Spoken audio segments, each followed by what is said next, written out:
Fala rapaziada, também de volta, tentando terminar então essa parte da distribuição eletrônica, né? A gente já fez a distribuição eletrônica para átomos neutros e aí eu trouxe para vocês as exceções ao diagrama de Linus-Pauling.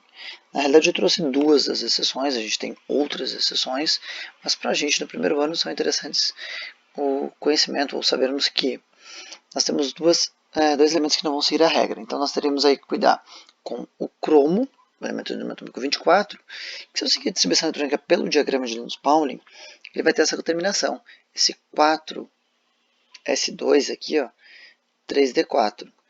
E na realidade, quando a gente olha para a distribuição eletrônica dele, a distribuição correta, um elétron aqui do 4s2 ele vem para o 3d4.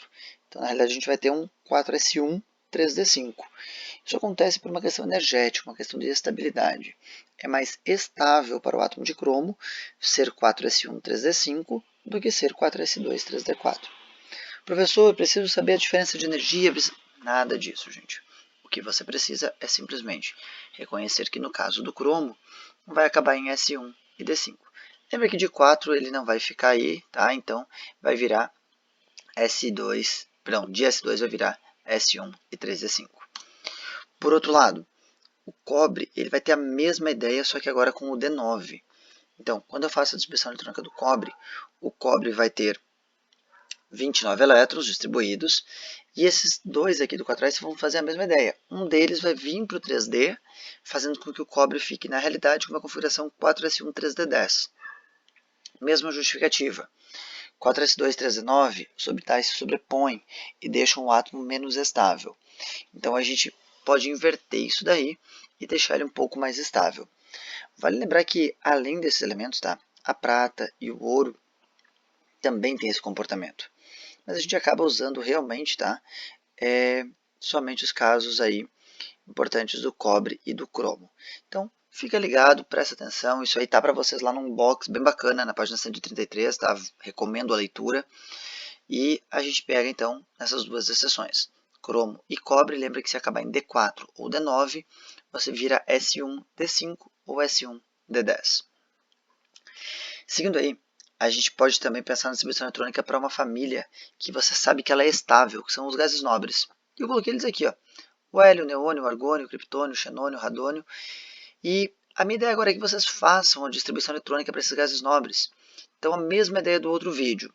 Para o vídeo agora, tá aí o diagrama do lado, até facilitei a vida de vocês, coloquei o diagrama de Pauling aí do ladinho. Monta toda a distribuição eletrônica para cada um desses gases nobres, para cada um desses elementos.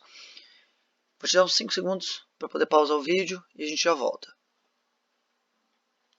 Não, cheguei a dar 5, 2 segundos, está ótimo, a gente já deu tempo aí, senão esse silêncio todo mundo vai cansar. E a gente confere agora a distribuição eletrônica, então tá aí, ó. O hélio é um S2, o neônio 2p6, o argônio acaba em 3p6, o criptônio, gente, você vai seguindo o diagrama até o 4p6, o xenônio você vai seguindo até o 5p6 e o radônio você vai seguindo até o 6p6. E nós temos ainda o oganesson, ele não é na realidade chamado de gás nobre, embora ele esteja na família dos gases nobres, né? A gente vai falar sobre ele ainda mais à frente, porque nós não temos características dele ainda, a gente não viu ele, porque ele é um isótopo que foi sintetizado em laboratório, que estaria no 7p6. Agora, vamos pensar o seguinte, acompanhe aqui o diagrama, ó. 1s2, está aqui o hélio. Aí aqui eu tenho o neônio, aqui eu tenho o argônio, 3p6, o criptônio, o xenônio e o radônio. Quer dizer, eu posso usar os gases nobres para fazer o que a gente chama de cerne, que é simplificar a distribuição. Pega no teu caderno e dá uma olhada naquela distribuição que a gente fez agora há pouco aí, no outro vídeo, né, do urânio. Você foi lá até 5F4. Cara, você perdeu um bom tempo fazendo isso. Agora, se nós pensarmos que 5F4 vem depois do 6P6, quer dizer, o urânio está na 7ª linha da tabela periódica, eu consigo prever que eu vou pegar o gás nobre da 6ª linha, que é o radônio, e usar todo aquele pedaço até o 6p6 na forma de um cerne. Vamos tentar entender isso aí com um exemplo menorzinho, até para facilitar um pouquinho.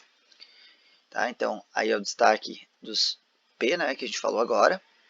E presta bem atenção nesses setinhas verdes que apareceram agora. Principalmente, dá uma olhada no argônio, nosso elemento 18. Presta atenção em como acabou a distribuição eletrônica dele. A gente avança aqui, ó. Vou voltar para o nosso átomo de cromo. Então, vou pegar o nosso átomo de cromo aqui e vou manipular essa distribuição eletrônica dele. Olha só, eu distribuí normalmente, tá? Só que reparem agora o que eu marquei em vermelho. Tá vendo que essa parte toda que eu marquei em vermelho nada mais é do que a distribuição que a gente tem aqui atrás, para o nosso átomo de argônio. O argônio acaba em 3p6, o que eu destaquei em vermelho é até o 3p6. Então, na hora de escrever esse elemento, eu posso simplificar, colocar toda essa parte que está em vermelho como cerne do átomo. Fazendo o quê? Colocando o argônio nessa representação. Então, quando eu leio isto aqui, eu devo entender que é equivalente a essa situação. Depois do 3p6, eu tinha 18, 19 mais 4, o 24. Lembrando que é S1 aqui, porque a gente está trabalhando com o cromo, que é o exemplo da exceção. Tenta pegar os elementos que você já fez de distribuição, aqueles que a gente já fez, e montar a distribuição eletrônica. Vocês vão perceber o seguinte, usando o CERN, tá, gente? Desculpa. Vocês vão perceber que, primeiro, a ideia da camada de valência permanece visível. A ideia do subnível mais energético permanece visível. Então, você não perde informações. Professor, posso fazer o CERN com outro elemento? Não, tu só pode usar o CERN com um gás nobre. Então, tu só vai usar aí um gás nobre. E agora, se forem íons, se a gente tiver que fazer distribuição eletrônica para íons, por exemplo, os nossos cátions. Vamos só lembrar rapidinho. Cátion é aquele íon positivo formado quando o nosso átomo perde elétron.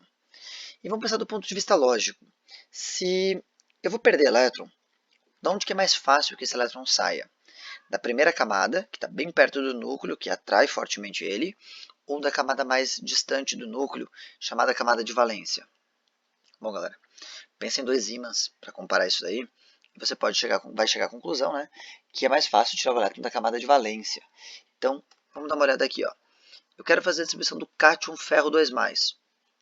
Como é que eu vou fazer isso? Inicialmente, eu vou ignorar que ele tem essa carga 2+. Vou pensar no átomo de ferro. Então, eu vou distribuir o átomo de ferro como se ele fosse um átomo neutro. Olha só.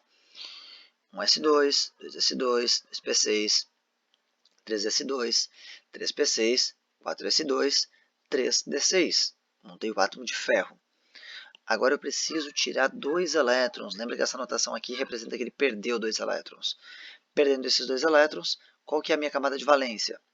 Quando eu olho aqui para a minha distribuição, a camada de valência é a camada 4s. Então, essa aqui é a minha camada de valência. Essa vai ser aquela que eu vou perder. E o que eu faço? Fiz a distribuição? Vou lá e apago. E aí eu tenho 3s2, 3p6, 3d6. E essa é a distribuição eletrônica correta para o átomo de ferro 2. Professor, e se eu quisesse fazer o ferro 3? Cara, se eu quiser tirar mais um elétron desse átomo de ferro, a tua nova camada de valência agora é a camada 3. Só que você tem 3s, 3p e 3d. O teu elétron agora que vai sair primeiro é o do 3d. Então, se você fosse fazer o ferro aqui, mais 3, ele acabaria em 3p6, 3d5. Você tiraria esses dois aqui do 4s e também tiraria um elétron aqui do 3d, transformando isso aqui em 3d5. Tranquilo? Qualquer dúvida, lembra.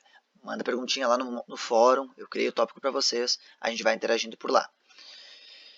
Deixei uma questãozinha extra para vocês para pensar um pouquinho aqui e fazer o caminho inverso. Olha só, o íon abaixo possui a configuração indicada como x mais 3, que tem 1s2, 2s2, 2p6, 3s2, 3p6, 3d10. Quantos prótons existem nesse íon? Lembrando que você não vai conseguir tirar direto só somando a ideia aqui. Pensa um pouquinho, essa aqui é bem como uma ideia de uma questãozinha bem desafio aí, e depois a gente discute ela.